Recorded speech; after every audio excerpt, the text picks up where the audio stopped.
My boyfriend didn't break up with me because I cried. He broke up with me because he realized who I was crying for, and what I'd been doing behind his back the whole time.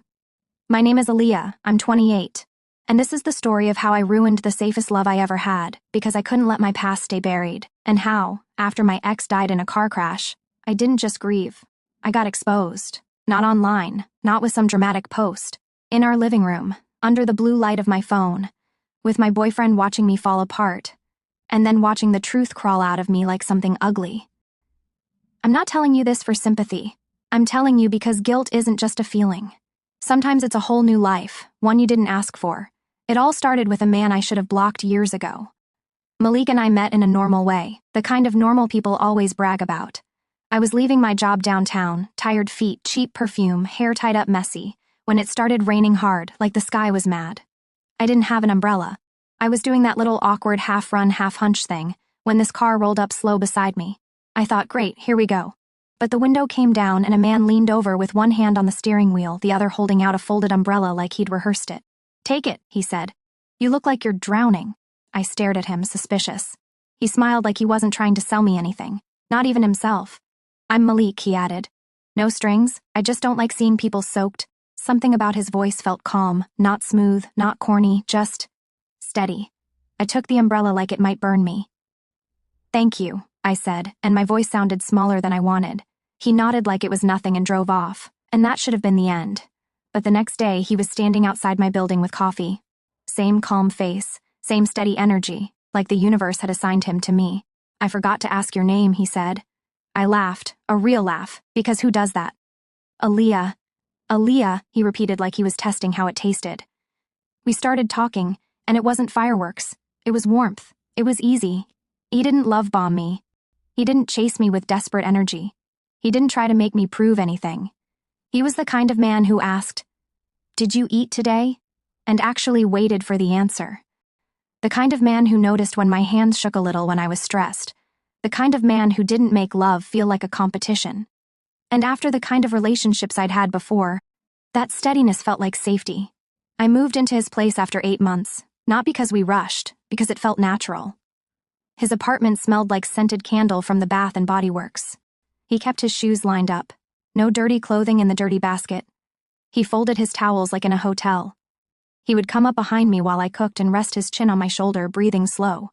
And I would think, I can do this. I can be good. I can finally be someone who doesn't ruin things. But then my past came back, not as a memory, as a text message. One random Wednesday night, Malik was in the shower.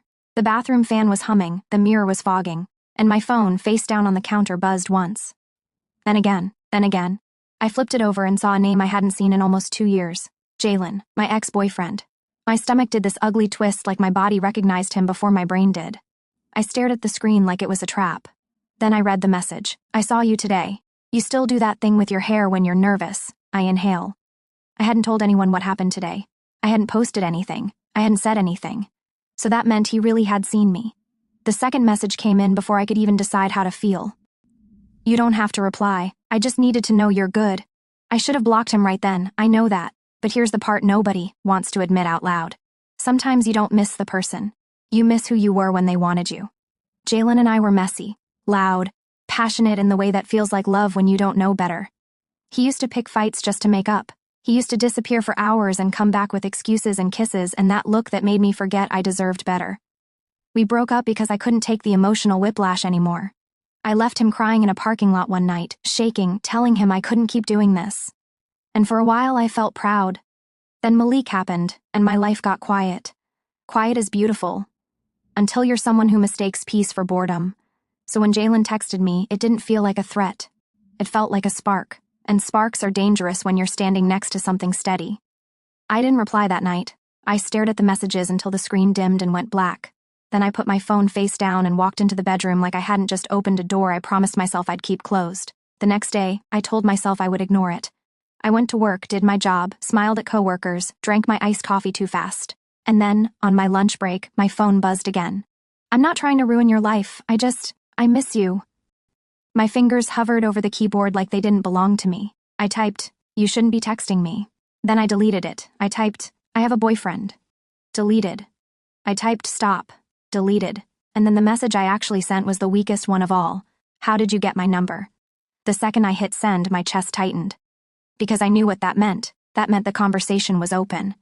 Jalen replied almost instantly. I never deleted it. Of course. Of course he didn't. That's who Jalen was, holding on to the past like it was proof of love. For the next week he kept texting. Not even inappropriate at first. Just memories. Little jokes only we understood. Songs we used to play in the car. And every time my phone lit up, my heart did that stupid thing where it felt alive. Malik noticed I was distant. He would touch my cheek and ask, "You okay?" And I would lie so smoothly it scared me, just tired. He'd pull me in anyway and kiss my forehead like he trusted me with his whole life. And I would feel guilt so sharp it made my stomach hurt. But I didn't stop, because temptation doesn't come like a villain. It comes like nostalgia. It comes like a familiar voice calling your name from a place you thought you'd left. And I wasn't strong. Not where Jalen was concerned. One night Malik fell asleep early. He had work at 6. He was snoring softly, arm thrown across my waist like a seatbelt. The room was dark, only the blue glow of my phone lighting up my fingers. Jalen texted, "Meet me, just once, no drama, I need to see you." I stared at the message, hearing Malik's breathing, feeling his warmth. I should have put the phone down. Instead, I typed, "Where?" Jalen said, "The old spot. A little overlook near the river where we used to park and talk and argue and make up." My throat went dry. I slipped out of bed like a ghost, moved slow so the mattress wouldn't bounce. I stood in the bathroom with the door closed, heart racing, staring at myself in the mirror like I was watching someone else. "You're not doing this," I told my reflection. Then I put on jeans anyway, a hoodie, sneakers. I grabbed my keys, and before I left, I looked back at Malik asleep in the bed we shared. He looked peaceful, safe, loved, and I walked out anyway. That's what betrayal is, not one big decision. 100 small ones you keep making because you don't want to face yourself. The river overlook was empty except for Jalen's car. His headlights were off, but I saw the red tip of a cigarette glowing in the dark like an eye. When I pulled up, my hands were shaking so bad I almost stalled. I got out and the cold night air slapped me awake. The river smelled metallic, damp, like old memories. Jalen stepped out of his car like he'd been waiting his whole life for this moment. He looked older, a little leaner, but the same in the ways that mattered. Sharp jaw, restless eyes, that energy that never sat still. He smiled when he saw me. "Aaliyah." Hearing him say my name in person again was like, listen to a song I forgot I knew. "I shouldn't be here," I said. "I know," he replied. "But you came anyway." I hated that he was right. We stood there for a second, just breathing, watching the river move like nothing in the world cared about our choices. Jalen walked closer. "You look good," he said. "Don't," I whispered. He didn't stop. "You ever miss me?" he asked. I laughed, but it came out bitter. "I'm here, aren't I?" He nodded like that was all he needed. Then he reached out and brushed his thumb across my cheek like he remembered exactly where I liked to be touched, and I should have stepped back. But I didn't. I let him pull me in. And the first kiss was the worst, because it didn't feel wrong in my body. It felt familiar, and familiarity is the most dangerous drug. I kissed him back like I'd been starving.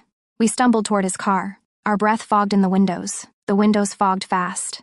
His hands were on my hips, gripping like he was afraid I'd disappear.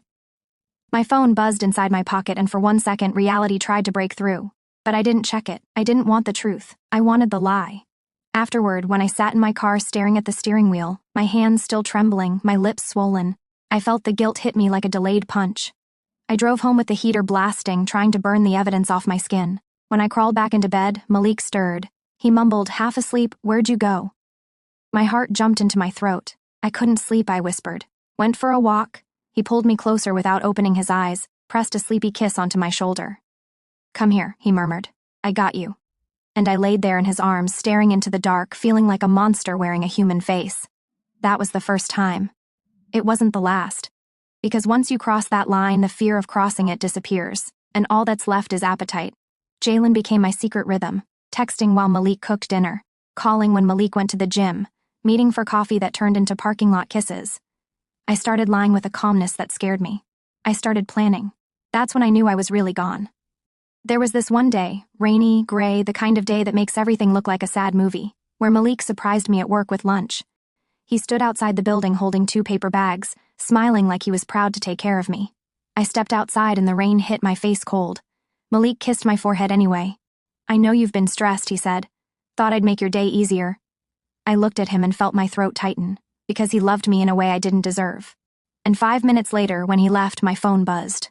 "Jalen, I'm close." Come outside. I didn't even hesitate. I told myself I deserved excitement.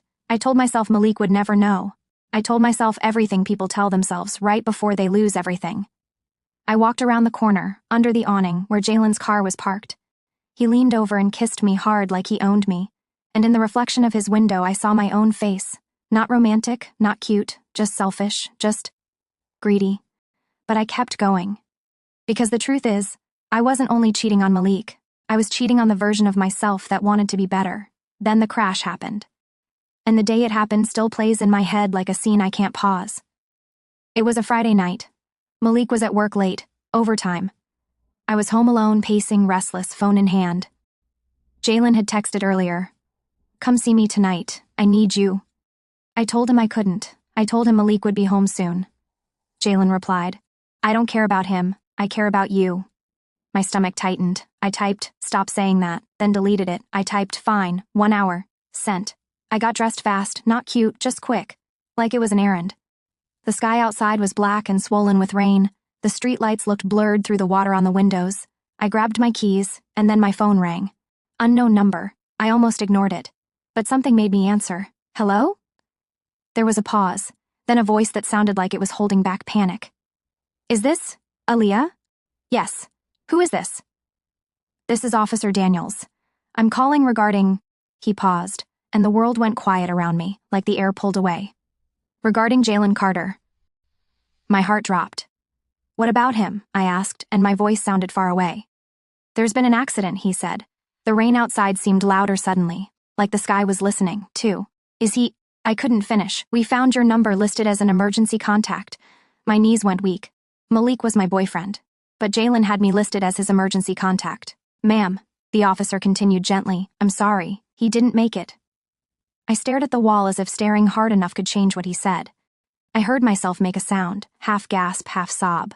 My phone slipped in my hand, the room tilted, and then I was on the floor, crying like something had been ripped out of my chest. Not pretty crying, not silent tears, ugly, shaking, loud grief that made my stomach cramp. I pressed my forehead to the hardwood and the cold pain grounded me. Jalen was dead. The man I swore was my past, gone. And my body reacted like he was my present, because he had been. I didn't even realize Malik had come home until I felt his hands on my shoulders. Aaliyah, he said sharply. What happened? I looked up at him with tears pouring down my face, mouth trembling, throat burning. Jalen's dead, I choked out. Malik froze. Not because an ex died, because he heard the way I said it, like I lost something that belonged to me. He knelt beside me, face tight with confusion. Jalen? He repeated slowly. Your ex? I nodded, covering my mouth, trying not to sound like I was dying too. Malik's eyes scanned my face like he was trying to decode the kind of pain I was in. Then he pulled me into his arms. He held me, tight, and for a second I thought the lie might survive. For a second I thought this would just be grief. But grief has a way of forcing the truth out. Because Malik kept asking questions. How did you find out? Who called you? Why were they calling you? And I kept giving half answers. Someone, an officer, I don't know, maybe he still had my number. Malik didn't argue. He just held me. But his body wasn't relaxed. It was stiff. Like a man trying to hug someone while his instincts screamed that something wasn't right. That night, I couldn't sleep. I sat on the couch, wrapped in a blanket, staring at nothing while rain slid down the windows. Malik paced quietly in the kitchen, pretending to tidy things that were already clean. Every few minutes, I felt his eyes on me, watching, calculating. At some point, I went to the bathroom and threw up. When I came out, Malik was sitting on the edge of the bed, my phone in his hand. The screen was lit, blue and white bubbles. My heart stopped. He looked up slowly, and his face wasn't angry yet. It was worse. It was hurt, deep, quiet. Like something inside him had cracked and he was trying not to bleed out in front of me. Aaliyah, he said softly. What is this? My throat went dry. I stepped forward automatically, hand out. Give me that. He pulled it back. No, he said, voice shaking just slightly. No, you don't get to do that. I could hear my own heartbeat pounding like it wanted to run away. Malik's thumb scrolled. He didn't even need to read everything. Because the messages were loud. Not just flirting. Plans. Meetups. Apologies. Last night was crazy. I miss how you feel. Come see me. And the one that made Malik's jaw clench. If I die tonight, just know you were the only real thing I had. Malik's eyes lifted to mine. So that's why you were crying, he whispered. It wasn't a question. It was an accusation wrapped in disbelief. I opened my mouth. Nothing came out. Because what could I say? That I cried because I lost my side piece? That I cried because the man I was cheating with died before I could end it properly? That I cried because death had cut the cord before guilt could? Malik stood up slowly, like he was afraid if he moved too fast he'd break something. His voice went sharper. How long? I shook my head, tears spilling again. Malik, how long, Aaliyah? He repeated louder. My knees weakened. A few months. He laughed once, a broken sound. A few months, he repeated like he couldn't understand the words. He stared at me, eyes red, breathing heavy. And you were going to go see him tonight, he said, pointing to the last text. You told him 1 hour.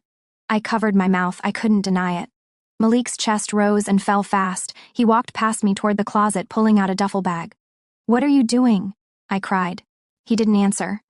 He started throwing clothes into the bag like he couldn't stand to touch anything slowly. Malik, please? He turned, eyes blazing now. Don't, he snapped. Don't please me. Don't cry. Don't act like I'm the one destroying something. I stepped toward him, desperate. It didn't mean anything. His laugh came out sharp, almost cruel. It meant enough for you to scream on the floor when he died, he said. That sentence hit me like a slap. Because it was true. And Malik knew it. He zipped the bag, hands shaking. I loved you, he said, voice lower now. I loved you in a way I don't think you understand.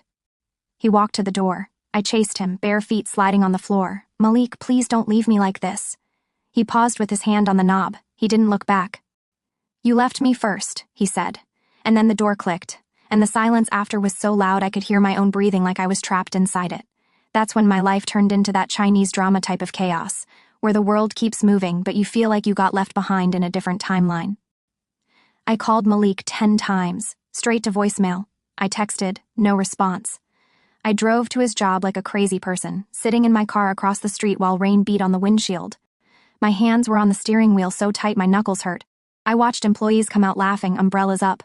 Malik didn't come out, because Malik knew me. He knew I might show up, so he stayed inside until I left. The next day, I went to his friend's place, Darius, because I knew Malik sometimes crashed there. Darius opened the door and saw my face. He didn't invite me in. He doesn't want to talk, Darius said. Please, I begged. Just tell him I... Darius shook his head. He saw the messages, he said, like that was the only sentence that mattered. There's nothing you can say that fixes that. I felt heat rise in my face. I'm not a bad person, I whispered, like saying it could make it true. Darius looked at me, pity mixed with disgust. Maybe not, he said, but you did a bad thing. For a long time. The door closed. I stood there in the hallway, shaking. Then I did something I'll never admit to anyone in real life. I walked to Malik's car, it was parked outside, and I touched the hood like it might still be warm from him. Then I crouched by the tire like a thief and set a tracking device, because in my head I was already spiraling into obsession. Like if I could just find him, talk to him, explain, cry enough, he'd forgive me. But forgiveness doesn't come from volume. It comes from trust, and I had murdered his trust with a smile on my face. That week, Jalen's funeral happened, and I went. Not because I wanted closure, because my body couldn't accept he was gone. The church smelled like flowers and polished wood. People were dressed in black, faces wet, eyes swollen. I sat in the back, hood up, trying to disappear, and the whole time my phone stayed in my hand like a weapon. Because I kept checking Malik's messages. Nothing. I stared at Jalen's photo on the program.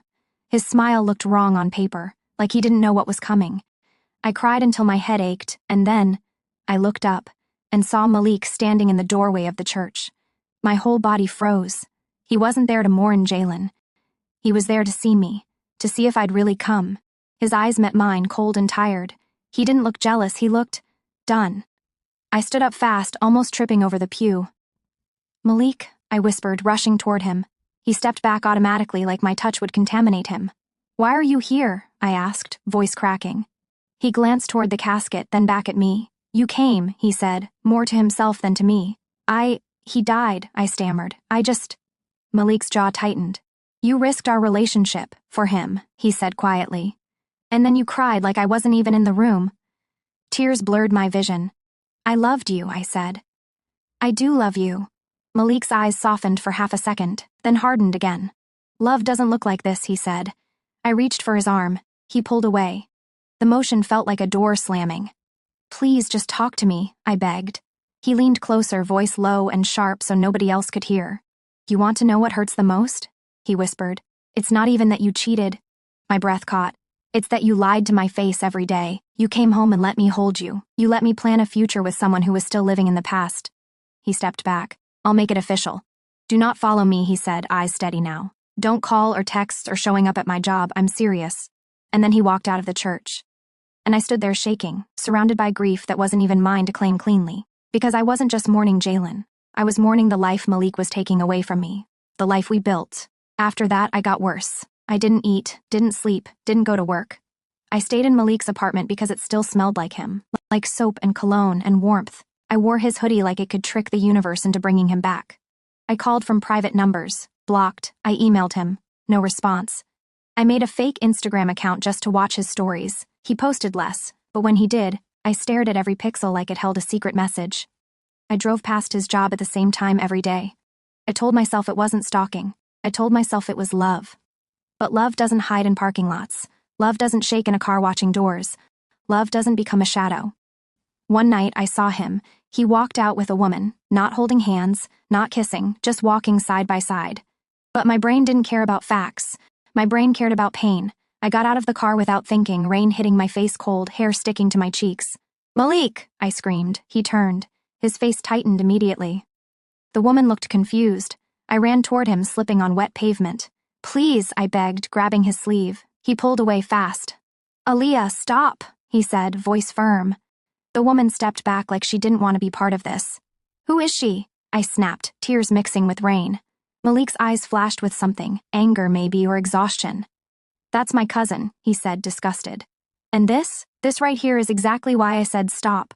I froze. Humiliation burned my skin. His cousin stared at me like I was a stranger losing her mind in public. I'm sorry, I whispered, but it was too late. Malik stepped closer, face inches from mine. You don't get to act betrayed, he said low. You don't get to be the victim in a story you wrote. I shook, sobbing. I made a mistake. He cut me off. No, he said. You made a choice. Over and over. Then he did something that felt like being erased. He took his phone out, typed, and held it up so I could see. Blocked. He looked me in the eyes. This is the last time, he said, and he turned away. His cousin followed him. And I stood in the rain, arms empty, mouth open like I could still call him back. But some goodbyes don't echo. They just close. Hard. Days passed. I finally went back to work and got pulled into my manager's office. You've missed too many days, she said gently. Is everything okay? And I wanted to tell her the truth. That I lost 2 men in 1 week, one to death, one to disgust. But all I said was, I'm dealing with a personal situation. She nodded, but her eyes said, get it together. I walked out of that office feeling hollow. At night, I started replaying everything like a movie I couldn't turn off. Jalen's hands, Malik's voice, the officer's words, the way Malik's face looked when he saw the messages. That look haunted me. Because it wasn't rage, it was realization. Like he finally saw me clearly. And didn't like what he saw. I kept trying to find cracks. I kept texting even though I was blocked. Messages turning green, unsent, like my words had nowhere to land. I started writing letters I never mailed. I started sitting outside his building some nights, just watching the windows. Sometimes I saw his silhouette move. Sometimes I didn't. Every time, it felt like I was watching a life I used to belong to. And the worst part, he never came down. Not once. Not to yell. Not to forgive. Not to even see me. He treated me like I was nothing. And that was the punishment. Because yelling means you still matter. Silence means you don't. One afternoon, a package showed up at the apartment. No return address. My name typed neatly on the label. My hands shook as I opened it. Inside was a small black box. My breath caught. I opened it. A ring. Simple. Elegant. Not flashy. Malik's style. My knees went weak. Under the box was a folded note. 2 sentences. My throat went tight as I read it. I bought this before I knew who you really were. I'm leaving it here so you understand what you lost. That was it. No, I hate you. No goodbye. No long message. Just the weight of what could have been. I sat on the floor holding that ring in my palm, crying so hard my ribs hurt. Because that ring wasn't just jewelry. It was a future. It was Malik choosing me. It was Malik believing in me. And I killed it with a secret I kept feeding.